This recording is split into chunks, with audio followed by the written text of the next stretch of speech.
तो कहानी की शुरुआत में हम काया को देखते हैं जो अपने छोटे भाई और डैड के साथ रहती है। हाल ही में उसकी मॉम की मौत हो गई है जिस वजह से पूरा घर सदमे में है। इससे घर का माहौल कुछ ठीक भी नहीं चल रहा, इसीलिए वो सब ज्यादा बातें नहीं करती एक दूसरे के साथ। लेकिन काया अपनी पूरी कोशिश करती है कि वो अपने छोटे भाई और डैड का अच्छे तरीके से ख्याल रखे, जिस वजह से उसने बाहर जाना भी छोड़ दिया है। लेकिन आज उसकी दोस्त क्लारा ने उसे बुलाया है क्योंकि वो घूमने जा रहे। उसके डैड गम से उभर ही नहीं रहे थे। आज तो वो बहुत ही उदास थे क्योंकि उनकी मॉम की मौत उन्हीं की कश्ती से हुई थी जिसे आज वो ठीक कर रही। वो जब भी उस बोर्ड को देखते हैं वो हादसा उन्हें याद आ जाता है। पर अब काया अपनी जीप लेकर निकल जाती है और पहुंचती है क्लारा के पास जो उसी का इंतजार कर। वो लोग समंदर में कुछ टाइम गुजारने के लिए इकट्ठा हुए, पर क्लारा बताती है कि यहाँ मेरा दोस्त भी है जो भी हमारे साथ आ रहा है। जो जानकर काया ज्यादा खुश नहीं होती क्योंकि वो ज्यादा लोगों में रहना पसंद नहीं करती। लेकिन क्लारा कहती है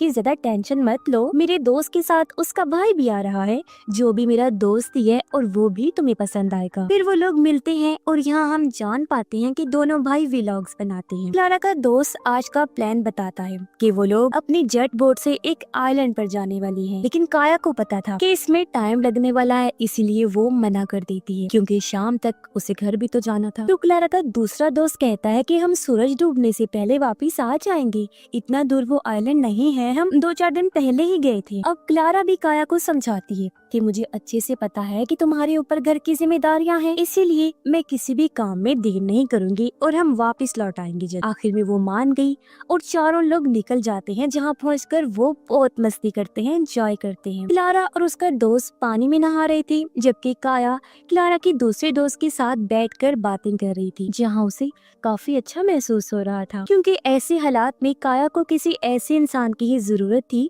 जो उसके लिए दोस्त से भी बढ़कर। अब वो दोनों भी पानी में आकर जेट बोट पर एंजॉय करने लगते हैं और थोड़ी देर बाद निकलने का फैसला करते हैं। लेकिन क्लारा का दूसरा दोस्त काया को मुतासिर करने के चक्कर में स्पीड बहुत तेज कर देता है, जो चीज जाहिर है गलत साबित होती है। अब उन दोनों को तो पता नहीं चलता, वो अपनी मौज मस्ती में रहते हैं, लेकिन ओवर स्पीड की वजह से क्लारा और उसके दोस्त की जेट बोट पलट जाती है और दोनों पानी में गिर गए। उन्हें अभी भी होश नहीं आ रहा था कि वो अपनी जेट बोट क्लारा के दोस्त के ऊपर चढ़ा देता है, जिससे वो इतना जख्मी हो गया कि वहीं बेहोश हो जाता है। फिर आगे जाकर उनकी खुद की जेट बोट भी पलट गई, वो भी बुरी तरह पानी में गिर जाते हैं, जिससे क्लारा का ये दोस्त भी जख्मी हो गया और अब सब पानी में। क्लारा को घबराया देख काया उसे संभालती है और क्लारा का दूसरा दोस्त अपने भाई को ढूंढने लगा, लेकिन वो उन्हें कहीं भी दिखाई नहीं दे रहा था, जिससे उन्हें एहसास हुआ कि वो जा चुका है, यानी कि उस टक्कर की वजह से उसकी मौत हो गई और वो डूब गया। ये जानकर उसका भाई यानी क्लारा का दूसरा दोस्त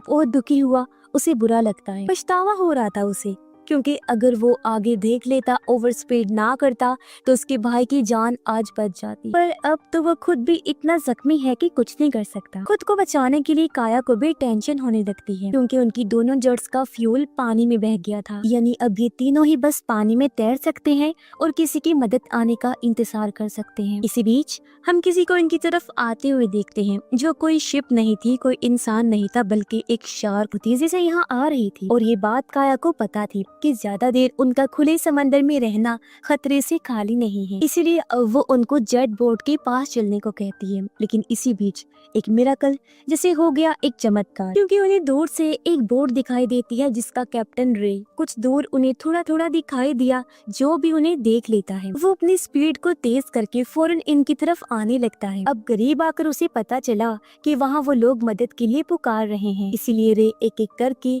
तीनों को ही ऊपर खींच लेता है और रिलैक्स होने को कहता है क्योंकि अब वो लोग सेफ हैं। वो क्लारा के दोस्त को सही से बिठाता है क्योंकि वो ज्यादा जख्मी था और खून भी उसका बहुत बह गया था।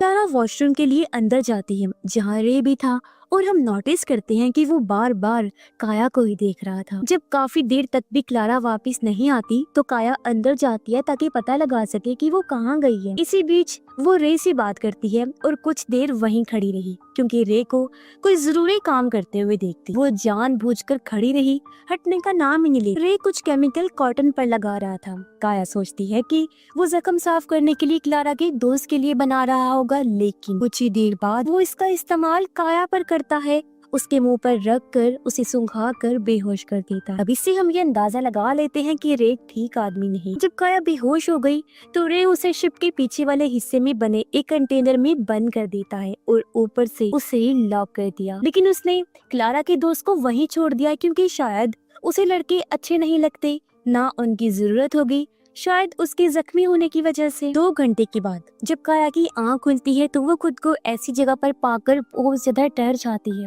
यहाँ क्लारा भी, इसे भी कुछ देर बाद होश आ जाती है। वो भी बहुत ही सहमी हुई थी। ये एक लकड़ी पर हेल्प में लिखा हुआ पाती है, जिसका मतलब यहाँ पहले भी कोई बंद था जिसने मदद के लिए हेल्प में लिखा। वो पूरी जगह किसी चेम्बर जैसी लग रही थी जिससे बाहर निकलने का बस एक ही रास्ता था, ऊपर वाला, जो कि अभी बंद। इन्हें जो मैट्रेस दिया हुआ था उस पर खून के निशान थे और बहुत सारी लड़कियों के बाल भी, जिससे हम समझ पाते हैं कि यहाँ पहले भी कई सारी लड़कियां कैद हो चुकी हैं। दोनों बहुत ज्यादा डर जाती हैं और सोचती है कि आखिर हमें यहाँ पर क्यों लाया गया है, काश हम इस आइलैंड पर आते ही ना। लेकिन अब अफसोस करने का क्या फायदा था, जो होना था वो तो हो गया।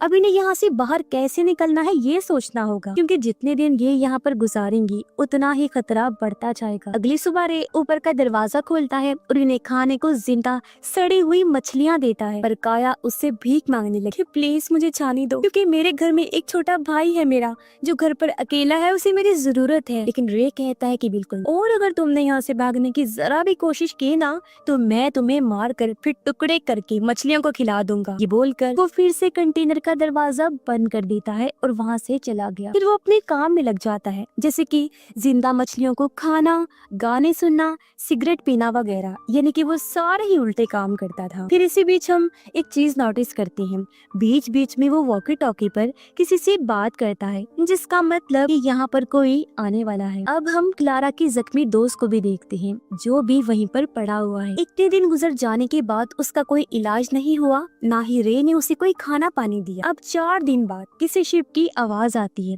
जिसे वो दोनों लड़कियां भी सुन लेती हैं और बहुत खुश भी हो गई, इस उम्मीद में कि शायद कोई हमारी मदद के लिए आया होगा या फिर कोई कोस्ट गार्ड होगा जो भी उन्हें बचा लेगा। लेकिन पता चला कि वो एक डॉक्टर है जिसने अपनी शिप काफी दूर खड़ी थी और वहाँ से एक छोटी कश्ती में बैठकर यहाँ तक आया। वो पहले तो आकर क्लारा के दोस्त को देखता है और पूछता है कि कब से ये यहाँ पर पड़ा हुआ है। रे ने जवाब दिया, यही कोई 4-5 दिन हो गए होंगे। जिसे सुन डॉक्टर कहता है, कोई बात नहीं, ये भी हमारे काम आ जाएगा। फिर वो नीचे जाता है जहाँ दोनों लड़कियाँ डरी सहमी हुई कोने में बैठी हुई थी। डॉक्टर पूछता है, तुम में से चोट किसको लगी? मैं उसका इलाज करने के लिए आया हूँ। तो क्लारा आगे आई।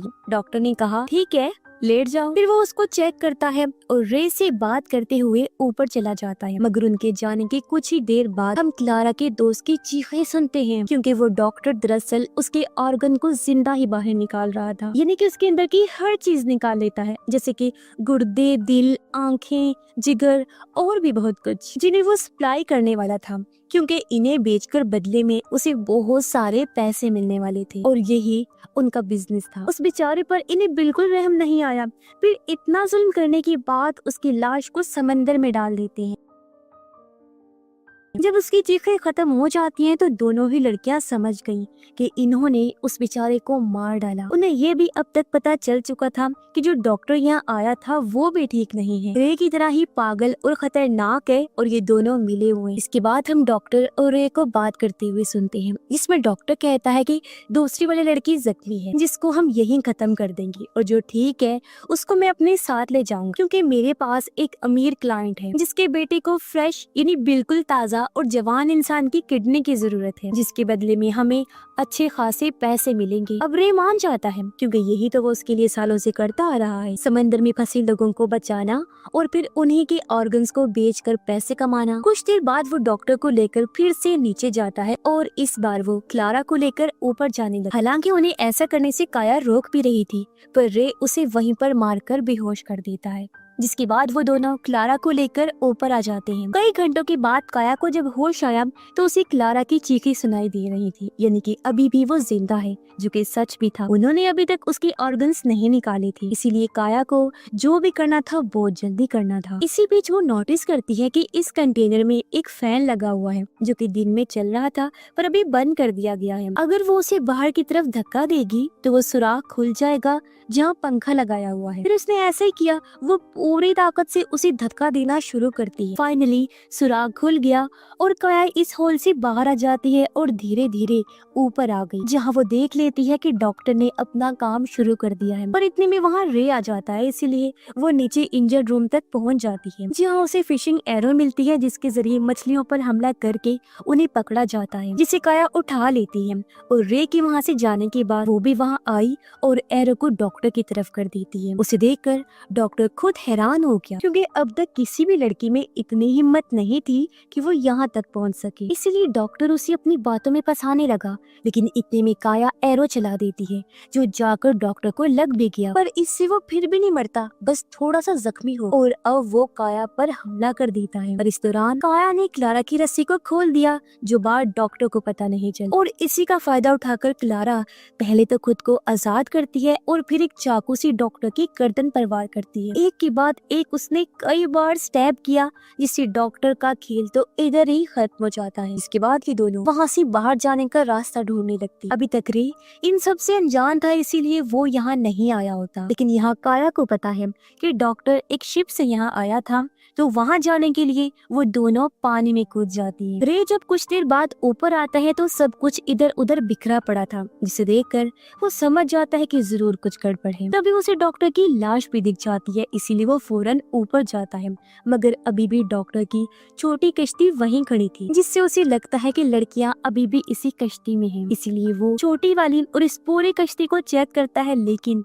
वो उसे कहीं भी दिखाई नहीं देती। फिर वो और ऊपर जाकर सर्च लाइट को ऑन करता है, तब उसे पता चला कि वो दोनों तो पानी में हैं और डॉक्टर की शिप की तरफ जा रहे हैं। इसीलिए वो फौरन ही अपनी बोट को स्टार्ट करने की कोशिश करता है, लेकिन वो स्टार्ट ही नहीं हो रही थी। नीचे इंजन रूम में जाने पर उसे पता लगता है कि किसी ने इंजन की तारों को काट दिया है, जो काम और किसी का नहीं बल्कि काया का ही था। जब वो वहाँ पर गई, क्योंकि उसे पता था कि रे बोट लेकर उन तक जरूर पहुँच जाएगा। अब जख्मी होने की वजह से क्लारा तैर नहीं पा रही थी, हालांकि काया पूरी कोशिश करती है, वो उसकी मदद करती है ताकि वो जैसे तैसे वहाँ तक उसे ले चले, पर क्लारा से नहीं हो पाता। ये देखकर काया फैसला करती है कि वो अकेली ही शिप तक जाएगी और वहाँ से कोई मदद ढूंढ कर लाएगी। चलती वो शिप तक पहुँच भी गई, लेकिन शिप की चाबियां ना होने की वजह से वो उसे स्टार्ट नहीं कर पा। अब उसे वहाँ एक रेडियो मिलता है, जिसे वो कोस्ट गार्ड से कनेक्ट कर लेती है और उन्हें बताती है कि मैं यहाँ पर फंस गई हूँ, मेरे पास चाबियां नहीं है। तो वो उसे पीकर नाम की एक डिवाइस को ढूंढने के लिए कहती है, लेकिन वो उसे कहीं नहीं मिलती, बल्कि उसे एक फ्लेयर मिल जाती है। पर कोस्ट गार्ड वालों का कहना था कि वो बिना पीकर के उसे नहीं ढूंढ पाएंगे, क्योंकि वो एक ट्रैकिंग डिवाइस की तरह काम करती है और उसे ढूंढ पाना इसलिए भी मुश्किल है क्योंकि वो बहुत ही ज्यादा दूर है। इसीलिए अब काया फिर से कोशिश करती है और इस बार उसे वो पीकर मिल भी जाती है, जिसको एक्टिवेट करने के लिए उसे पानी में फेंकना होगा ताकि उन लोगों तक उसकी लोकेशन पहुंच सके। पर जब वो ऊपर जाती है तो डेक पर उसे महसूस होता है कि जैसे कोई वहाँ तैर कर आ रहा है। उसे शक हुआ कि ये रे होगा, इसलिए वो वहीं छुप जाती। कुछ देर बाद हम रे को भी इस शिप में देखते हैं, यानी कि उसका शक बिल्कुल सही था। काया नीचे डॉक्टर के बेडरूम तक जाती है, जहाँ वो डॉक्टर की फैमिली की फोटोज देखती है। काया ने सोचा कि हालांकि उसकी खुद की भी 2 बेटियां हैं, लेकिन पैसों में वो इतना ज्यादा अंधा हो गया था कि दूसरों की जिंदगियां बर्बाद कर रहा था और उन्हें तरस भी नहीं आ रहा था। इसी बीच जब वो ऊपर आई तो उसे रे पकड़ लेता है और पेट में चाकू घुसा देता है, जिससे कि काया जख्मी होकर वहीं गिर पड़ी। पर यहाँ वो रे को कंट्रोल करके उसे ऐसा दिखाने की कोशिश करती है जैसे कि वो उसे गले लगाना चाहती हो। जैसे ही वो उसके करीब आया, वो उसके मुंह पर फ्लेयर छोड़ देती है, जिससे वो बुरी तरह तड़पना शुरू हो जाता है और फिर वहीं गिर गया। काया भी जख्मी होने की वजह से खुद को घसीटते हुए दर्द में तड़पते हुए किनारे के करीब आती है। पीकर को पानी में फेंकने की कोशिश करती है, लेकिन वो वहीं किनारे पर ही अटक जाती है और इतनी ही देर में वो भी बेहोश हो गई। लेकिन जिसकी जिंदगी होती है उसे तो फिर जीना ही पड़ता है, फिर चाहे वो किसी भी हाल में। रात भर लहरों की वजह से वो शिप हिलती रही, जिससे हुआ ये कि पीकर खिसकते हुए पानी में गिर ही जाती है और इससे वो एक्टिवेट हो गई। उसकी लोकेशन उन तक पहुंच गई, इसलिए सुबह होने पर वहाँ एक कोस्ट गार्ड की कश्ती आ जाती है, जो लोग काया को बचा लेते हैं। उन्हें यहाँ रे की लाश भी मिल गई। इन दोनों को लेकर वो जाने ही वाले होते हैं कि उन्हें समंदर में तैरते हुए क्लारा भी दिख जाती है, जो अभी भी जिंदा थी। इसलिए ये लोग उसे भी फौरन ऊपर ले आते हैं, लेकिन दोनों बहुत ज्यादा रो रही होती हैं क्योंकि उन्होंने कभी भी ऐसा नहीं सोचा था कि उनके साथ ये सब होगा। अब सब कुछ खत्म तो हो गया था, लेकिन क्या काया के लिए भी? क्योंकि अभी तो वो अपनी मॉम के सदमे से बाहर नहीं आ पा रही थी, तो इससे कैसे ही निकले। दोनों दोस्तों को सही सलामत किनारे पर लाया जाता है, जहां वो एक दूसरे को देखकर मुस्कुराते हैं और शुक्र अदा करती हैं कि उनकी जान बच गई और आइंदा इस तरह की जगहों पर ना जाने का सोचते हैं। और इसी के साथ ही इस फिल्म की कहानी यहीं पर खत्म हो जाती है।